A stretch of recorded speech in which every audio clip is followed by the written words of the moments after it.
This is very awkward just talking to you guys without anyone to interview. Hello everybody, Chawan here. Today is going to be a get ready with me video. I'm going to put on my face, I'm going to beat this face, and we'll just talk. We'll just talk.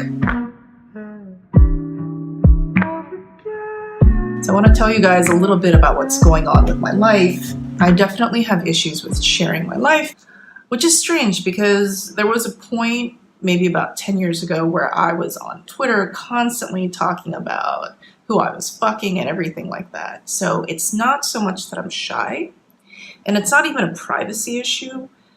You know, it's a vulnerability issue. I think vulnerability is different for each person. So what may seem completely normal to me, it may be truly vulnerable for you. For me, vulnerability has a lot to do with being barefaced and doing behind the scenes things, because I don't like to show that I have flaws. I don't like to show that I have loneliness. I don't like to show that I am anything but a boss bitch. And that's something that I was brought up to be like, because being emotional, being sensitive was considered weak. And by weakness, I mean any sort of negative emotion that makes people say, whoa, too much. I mean, that's the story of my life. Like, I'll hide it and I'll repress it, and then it'll get too much, and finally it'll spill out of me. All this angst and need and wanting to connect, but by the time it spills out, it's a deluge. It's not a nice, beautiful, sparkling stream. It's a flood that threatens to drown the listener, so people step back, and then I feel rejected, and the cycle continues. So I hope to break that cycle bit by bit with these videos. Whew. Okay, let's beat this face. So what's going on with my life? Well, I'm still posting up interviews, and more interviews like in the pipeline, and not enough time. I'm definitely not complaining. Like, I am so thankful that I have this problem. And I'm also writing for Patheos Pagan. I think that's how you pronounce it. Patheos. So that's more on the plate. Again, these are incredible problems in bunny ears to have. I enjoy being busy, but a girl needs to sleep. And I don't get a lot of sleep. I'm exhausted. And so during this Mercury retrograde, I've been thinking that perhaps I can take a little bit of a step back, reassess, get some rest, and figure out how to work smarter and not just harder. So I'm Asian, in case you didn't know. Don't let the blonde hair fool you. And so I've been brought up to believe that it's all about working hard. Like, if you're not working to the point where you're being like overly busybody, then you're just a lazy fuck. To be creative, one has to be well rested, not just physically, but also mentally. There has to be a lot of space inside to have inspiration. I know I look strange with all these stripes of foundation on my face. I'm trying to build that space without feeling guilty. And the thing is, compared to a lot of other Asian people, I have no problems resting. I have no problems not being busy. But even though I can, there's something in the back of my mind that says, oh, naughty, you're not working hard. You must be punished. How shall we punish you? Oh, by making you feel guilty, and therefore taking all this extra bandwidth that you purposely tried to keep open for creativity. We're just going to take that bandwidth and just fill it with guilt and feelings of failure. And I'm definitely one of those people. I feel guilty about everything. Somebody doesn't have enough to eat, it's my fault. The world's coming to an end. Oh shit, I shouldn't have done this, because that action directly led to the apocalypse. So guys, you'll notice that the way that I put on base, I don't do full coverage. Like, I'm not a full coverage queen. I have nothing against those who put on a thick layer of foundation or a very pigmented layer. But I find that when I do that, because I have naturally oily skin, the foundation, it breaks apart in a couple of hours and then it just looks patchy and it's just not cute. So simply because my skin won't cooperate, and I just keep on pressing with a damp beauty blender type of sponge. Unlike a lot of Koreans, and I'm living in Seoul right now, I don't wear a foundation shade that's a shade lighter than my actual skin tone. Koreans call it like brighter toned, but it's just straight up you go one shade lighter. I feel conflicted about that. There's like colorism sort of issues right there, and it just makes me kind of uncomfortable. I prefer just to be the tone that I am.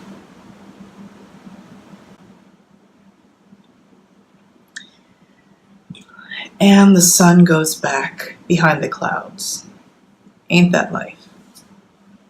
For me, writing is really, really tough. A lot of other things in life, I'll just do it and then I'll just be like, oh, we'll see what happens. My identity is so tied up in writing because all my life, that's what everybody told me was my talent. My writing is not just a piece of content. It's me. It's my blood pixelated on the screen or on a piece of paper. It's really unhealthy. And what it does is it keeps me from writing as much as I would like. If you guys don't follow me on Facebook, I'll put the link down below. I posted a link to my very first article for Patheos Pagan, which is one of the big sites about religion. It's kind of like, I guess, Huffington Post, if Huffington Post was about all different types of spirituality. And so I recently became a columnist for Patheos Pagan. And I'm super excited about it.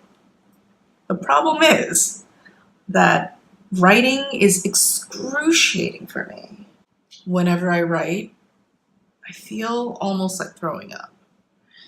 And that's a tough way to think when you're trying to put out a weekly article. If you feel nauseous, if you feel anxious, if you feel like you may die writing, then you got issues, and your girl right here has some issues. So part of the reason why I started writing for Patheos Pagan was to get over this phobia of writing.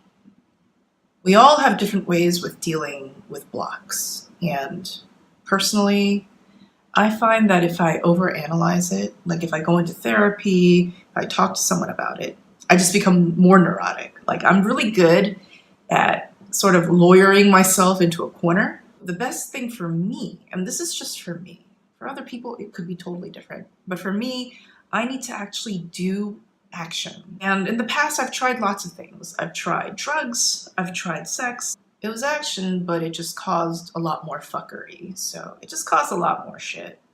What I found was that productive action is the key here. Not just action, productive action.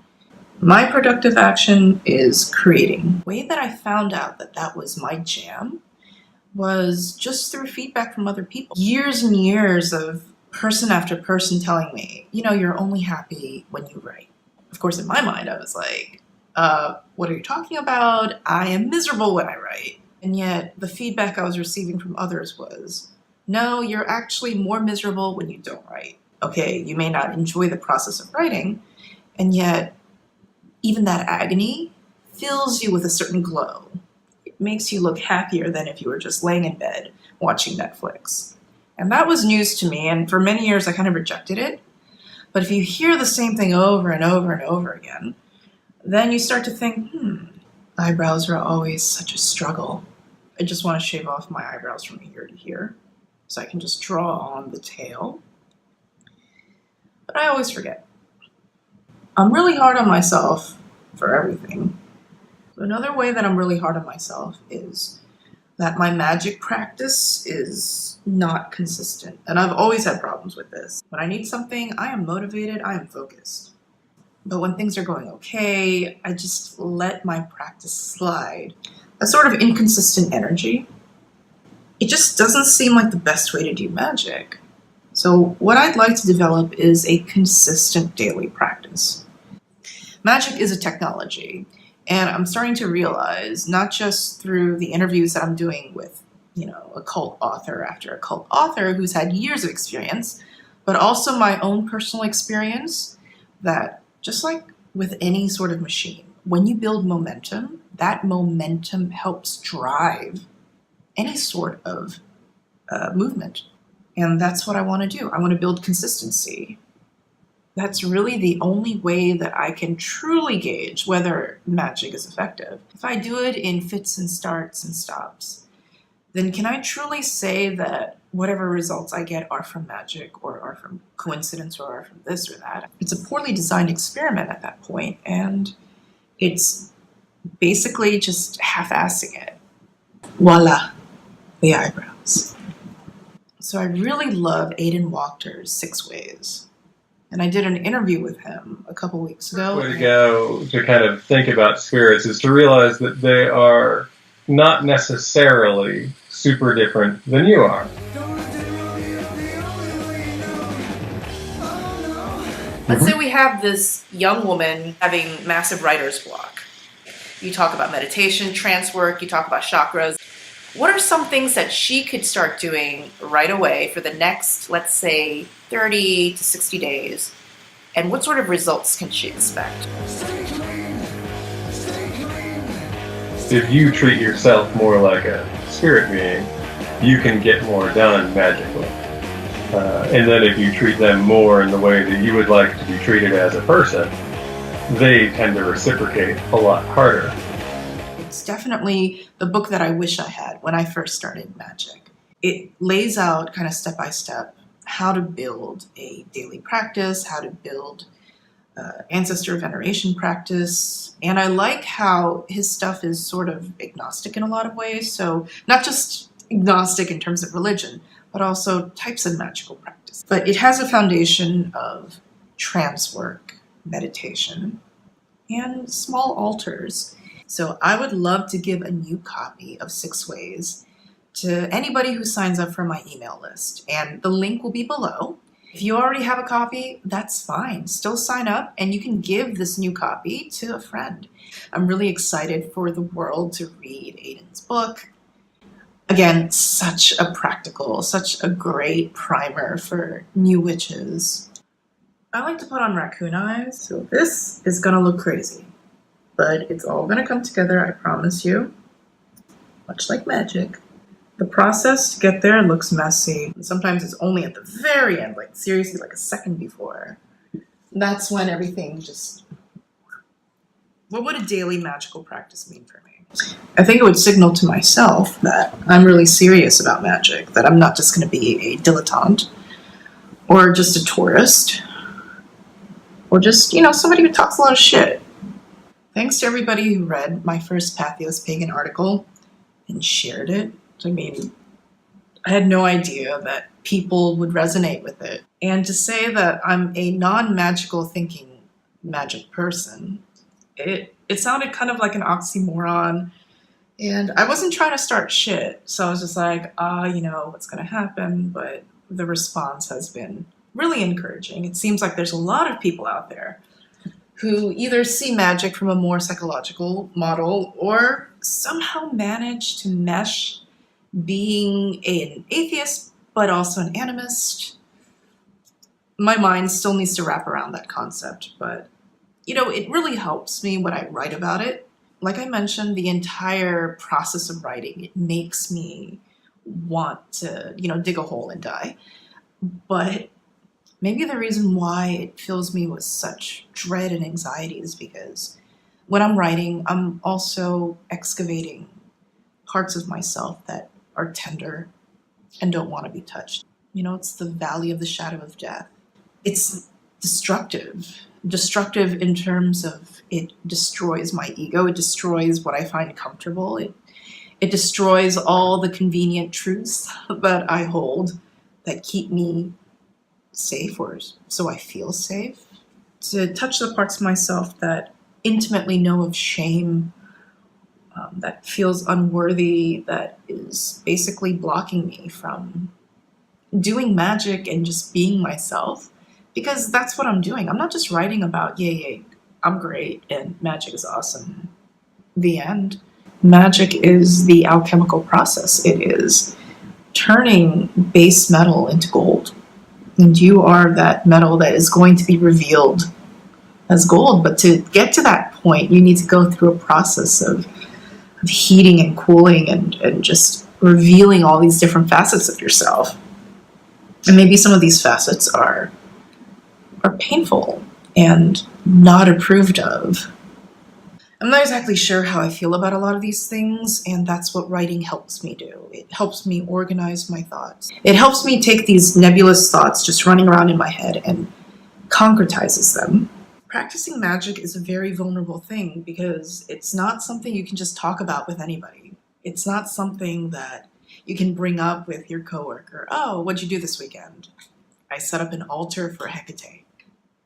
In a lot of ways, it's a secret part of yourself. You'll be met with that sort of like, whoa, too intense, or whoa, too weird. Again, it's that horrible feeling of being rejected. And that's what a lot of magic is. There's a lot of loneliness. Maybe I'll just have one other person sign up to go through 6 ways with me.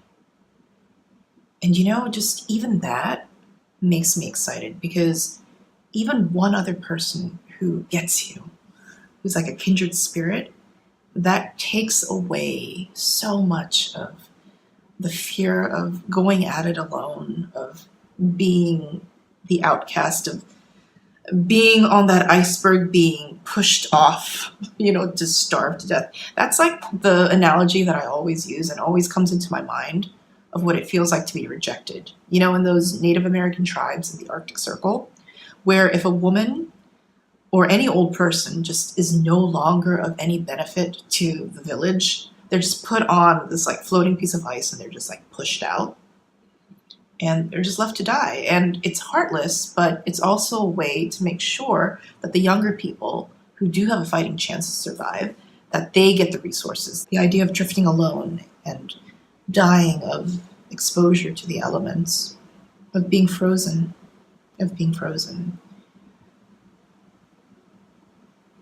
That's so much like what rejection is. To me, rejection is icy. It's Arctic. It's frostbite.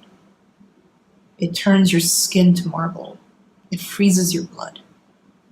The more people, the merrier. The more people who want to sign up, the merrier.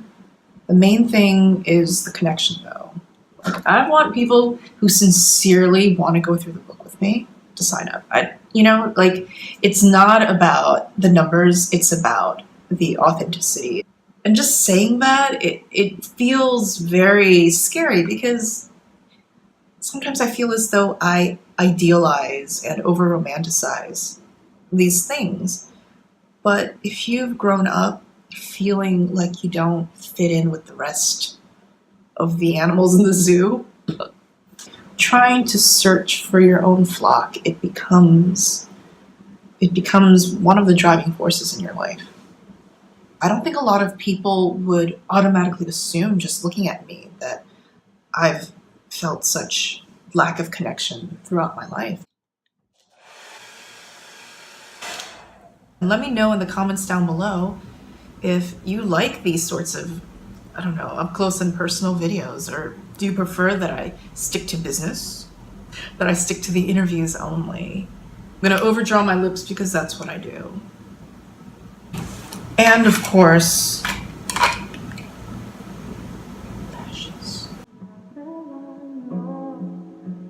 if you're still here, if you're still watching this video, thank you so much for humoring me. I hope to connect with you guys more, and I will talk to you later.